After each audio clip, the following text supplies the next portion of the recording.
there's one big difference between pro and college sports, and that is money. While pro athletes are paid millions of dollars a year, college athletes are paid in other ways. For example, with scholarships. There's some people that believe that college athletes should be paid, but I'm here to tell you why they shouldn't. As a college student myself, I want to help protect the integrity of all college athletics. So the reasons I'm going to tell you today about why they shouldn't be paid is colleges don't have enough money to pay their athletes. If we play one athlete, we have to pay them all. And athletes are paid in other ways rather than with money. On ESPN's website, an article called "Economy Cuts into Sports," an NCAA report shows that just 14 out of the 120 football bowl subdivision schools made money from the campus athletics in the 2009 fiscal year, down from 25 the year before. So obviously, schools do not have enough money coming in from athletics to give more back to athletics to pay athletes. They are giving more money to athletics than they are actually getting back from it. So they're losing money over it. And athletes are asking for more money, which is not right for them to do that. And colleges are already going through pay cuts as it is right now. They don't have enough money to pay their teachers. Well, even though they don't have enough money to do that, more students are coming in, needing more classrooms, more space. So it really takes away from academics altogether. So where would the money come from? Well, it would have to come from students' tuition.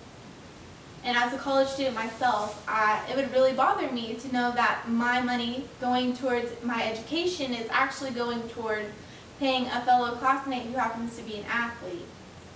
And in the Depression right now, it's hard enough already to pay for school, and paying athletes would take away from the financial aid and the scholarships that are being given to students right now. So not only would it cause problems for the school financially, there would be other problems deciding how to make it fair. For example, who do we pay and how much do we pay them?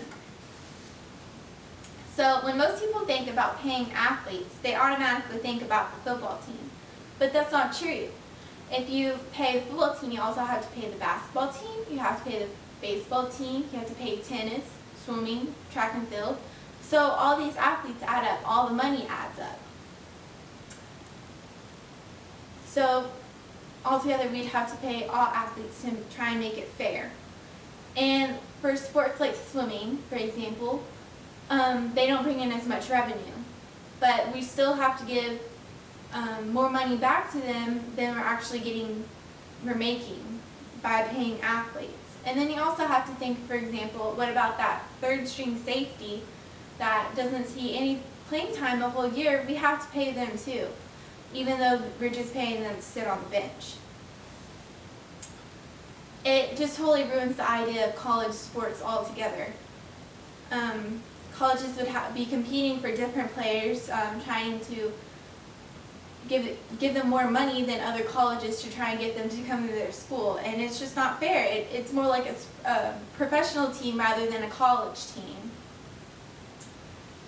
And the players actually being the ones that are worth paying are the ones that are going to eventually go pro. And so all the loans that they have in college, they are going to be able to pay them off. So it's really not fair, and it doesn't make sense that we should pay them. And even if college athletes aren't being paid in money, they're being paid in other ways. On Fool.com, in an article titled, "Should College Athletes Be Paid to Play?" it says, players perform on the field, and in return they receive scholarships, top coaching, alumni support, and various other opportunities, including exposure on a national level. Going to in college, it puts spotlight on those athletes to be hired by professional teams. So the colleges are giving more to the athletes than they really see. And it's not fair for them to be asking more from their college that's already doing so much for them. And college athletes are already being paid for their financial aid. They go to school for almost free, so they're not really losing anything from going to college. And there's many smart, talented students that aren't athletes who have to pay their way through school. So athletes should really be appreciative of the money that they get to attend school. In conclusion, there are many other reasons why we shouldn't pay athletes, but the few today that I mentioned was schools not having enough money to pay their athletes. If you pay one athlete, we have to pay them all, not just the all-star football player. And college athletes receive other forms of payment rather than with money. People who do believe that college athletes should be paid should think about if it's really reasonable. So today I'm going to leave you with one final thought.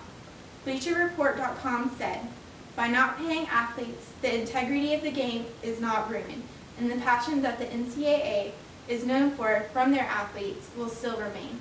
So I hope you take that to heart and learned a little today. Thank you.